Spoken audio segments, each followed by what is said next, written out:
Hello दोस्तों, राधे राधे, जय श्री कृष्णा, हर हर महादेव। एक बहुत बड़ा विशाल पेड़ था। उस पर 20 हंस रहते थे।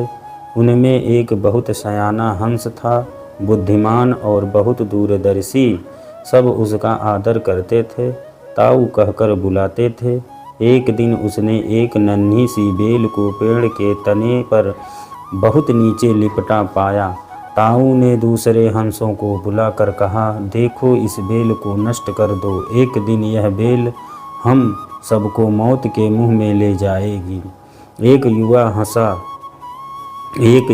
हंस हंसते हुए बोला, ताऊ, यह छोटी सी बेल हमें कैसे मौत के मुंह में ले जाएगी? सयाने हंस ने समझाया, आज यह तुम्हें छोटी सी लग रही है, धीरे धीरे यह पेड़ के सारे तने को लपेट मारकर ऊपर तक आएगी।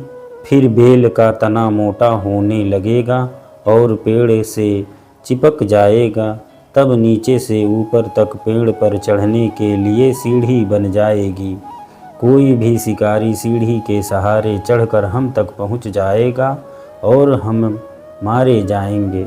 दूसरे हंस को यह न आया, एक छोटी सी बेल कैसे सीढ़ी बनेगी?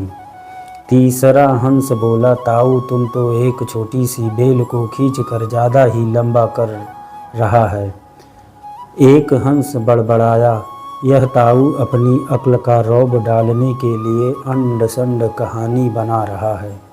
इस प्रकार किसी दूसरे हंस ने ताऊ की बात को गंभीरता से नहीं लिया। इतनी दूर तक देख पाने की उसमें अक्ल कहाँ थी। समय बीतता रहा। बेल लिपटते लिपटते ऊपर शाखों तक पहुँच गई। बेल का तना मोटा होना शुरू हुआ और सचमुच ही पेड़ के तने पर सीढ़ी बन गई, जिस पर आसानी से चढ़ा जा सकता था।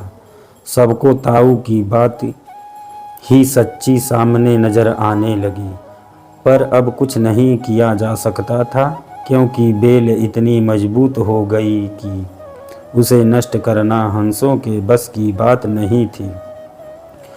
एक दिन जब सब हंस दाना चुगने बाहर गए थे, तब एक बहेलिया उधर आ निकला।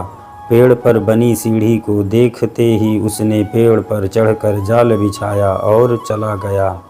सांझ को सारे हंस लौट आए। पेड़ पर उतरे तो बेलिया के जाल में बुरी तरह फंस गए। जब वे जाल में फंस गए और फड़फड़ाने लगे, तब उन्हें ताऊ की बुद्धिमानी और दूरदर्शिता का पता लगा। सब ताऊ की बात न मानने के लिए लज्जित थे और अपने आप को कोस रहे थे। ताऊ सबसे रुष्ट था और चुप बैठा था। एक हंस ने हिम्मत करके कहा, ताऊ, हम मूर्ख हैं, लेकिन आप हमसे मुंह मत फेरो। दूसरा हंस बोला, इस संकट से निकलने की तरकीब तू ही हमें बता सकता है। आगे हम तेरी कोई बात नहीं टालेंगे।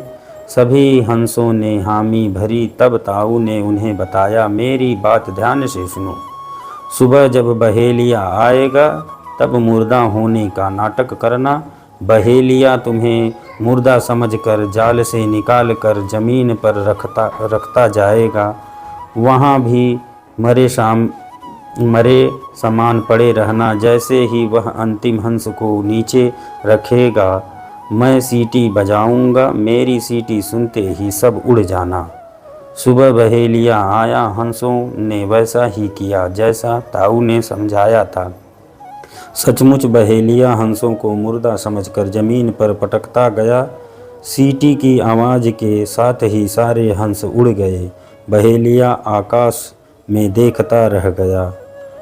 बुद्धिमानों की सलाह गंभीरता से लेनी चाहिए। इस कहानी की यही सीख है। कथा यहाँ समाप्त होती है। हर हर महादेव।